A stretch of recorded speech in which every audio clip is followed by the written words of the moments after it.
চলমান সংঘাতে ইসরায়েলের হত্যার হুমকির মধ্যে ইরানের সর্বোচ্চ নেতা আয়াতুল্লাহ আলী খামেনি সম্ভাব্য উত্তরসূরি হিসেবে তিনজন ধর্মীয় নেতার নাম ঘোষণা করলেন।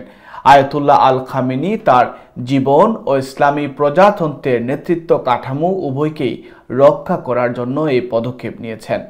শনিবার দ্য নিউ ইয়র্ক টাইমসের এক প্রতিবেদনের বরাত দিয়ে এই তথ্য জানিয়েছে তুরস্কের একটি সংবাদ মাধ্যম। বিস্তারিত রয়েছে আমাদের একটি প্রতিবেদনে। জরুরি যুদ্ধ পরিকল্পনার সঙ্গে পরিচিত ৩ ইরানি কর্মকর্তার উদ্ধৃতি দিয়ে প্রতিবেদনে বলা হয়েছে, খামেনি সামাজিক যোগাযোগ মাধ্যম স্থগিত করেছেন এবং তিনি নিরাপদ স্থানে আশ্রয় নিয়েছেন। এছাড়া তাকে শনাক্তকরণ এড়াতে একজন বিশ্বস্ত সহকারীর মাধ্যমে কমান্ডারদের সঙ্গে কথা বলছেন। জানা গেছে, খামেনির ঘোষণা করা ৩ জন উত্তরসূরির মধ্যে তার ছেলে মুজতবার নাম নেই। এর আগে প্রতিবেদনে জানানো হয়েছিল, খামেনির ছেলে মুজতবাকে এই দায়িত্ব পালনের জন্য প্রস্তুত করা হচ্ছে। দ্য নিউ ইয়র্ক টাইমসের প্রতিবেদন অনুসারে ৮৬ বছর বয়সী খামেনি সচেতন যে ইসরায়েল বা যুক্তরাষ্ট্র তাকে হত্যার চেষ্টা করতে পারে। ইরানি কর্মকর্তাদের মতে এই ঘটনাকে তিনি শহীদ হিসাবে দেখবেন বলে জানিয়েছেন।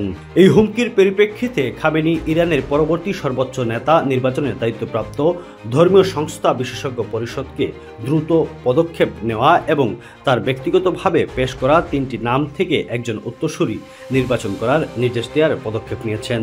তবে খামেনির প্রস্তাব করা ৩ জনের নাম প্রকাশ করা হয়নি।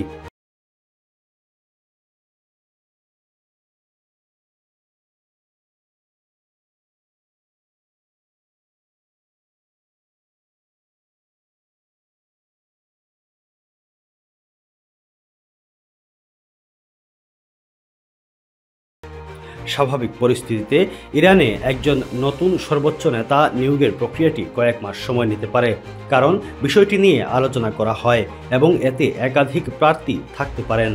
কিন্তু দেশটি এখন যুদ্ধের মধ্যে থাকায় কর্মকর্তারা নিউ ইয়র্ক টাইমসকে বলেছেন, খামেনি ইসলামী প্রজাতন্ত্র এবং তার উত্তরাধিকার উভয়কেই সুরক্ষিত করার জন্য দ্রুত এবং নিয়ন্ত্রিত স্থানান্তর নিশ্চিত করতে চান। এদিকে কর্মকর্তারা জানিয়েছেন, আয়াতুল্লাহ খামেনি একটি বাংকারে আছেন এবং আরও জ্যেষ্ঠ ব্যক্তিত্ব নিহত হওয়ার ক্ষেত্রে তার সামরিক চেইন অব কমান্ডের মাধ্যমে তার স্থলাভিষিক্তদের বেছে নিয়েছেন। তিনি শত্রুর হাতে নিহত হলে সর্বোচ্চ নেতার পদ গ্রহণের জন্য ৩ জন জ্যেষ্ঠ ধর্মীয় নেতার নামও ঘোষণা করেছেন।